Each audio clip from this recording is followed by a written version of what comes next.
আমাদের বাংলাদেশে এখনো পর্যন্ত অনেক বৃদ্ধা মহিলা আছে যারা তাদের পান বেটে খায়, দাঁত নাই, দাঁতের সমস্যার কারণে। এই মহিলার বয়স 104 বছর। এই মহিলা চিবিয়ে কোনো কিছু খেতে পারে না, তার মধ্যে পান অন্যতম। আমার দিস্তে ভালো হয়। এই বৃদ্ধা মহিলা আমার নানি ফিনিশিং হয়নি, আর একটু বাটো। শাশুড়ি। এই মহিলা পান বেটে খাচ্ছে, প্রত্যেক দিন 3 থেকে 4 বার তার পান বেটে খেতে হয়।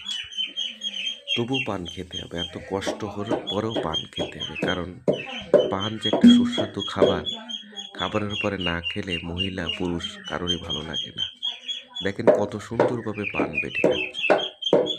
এটা গ্রাম বাংলার একটা পুরনো ঐতিহ্যগত খাবার এবং সুস্বাদু খাবার।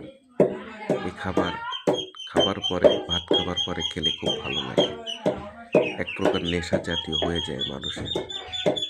তেমন কোনো সমস্যা শরীরে হয় না, শুধু পান যদি খায় তাহলে খুব ভালো হয়। শুধু পানে ক্যান্সার থেকে মুক্ত থাকা যায় আল্লাহর রহমতে, ক্যান্সার প্রতিরোধক শুধু পান। কিন্তু সুপারি সঙ্গে চুন খুব ক্ষতি করে, এটা শরীরের জন্য।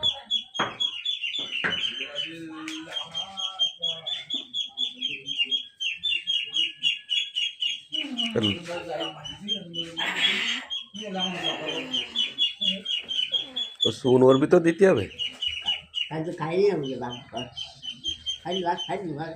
এই পান সবার বাইরে গ্রামীণ মহিলাদের জন্য অতীব গুরুত্বপূর্ণ একটি খাদ্য। পেজটি যদি ভালো লাগে তাহলে সাবস্ক্রাইব করবেন, দ্রুত শেয়ার করবেন, লাইক করবেন, কমেন্ট করবেন, আমাদের পাশে থাকবেন ইনশাল্লাহ। অবশ্যই থেকে ভালো ভালো গ্রামীণ ভিডিও দেওয়ার চেষ্টা করব। ধন্যবাদ এতক্ষণ আমাদের এই ভিডিওটি দেখার জন্য।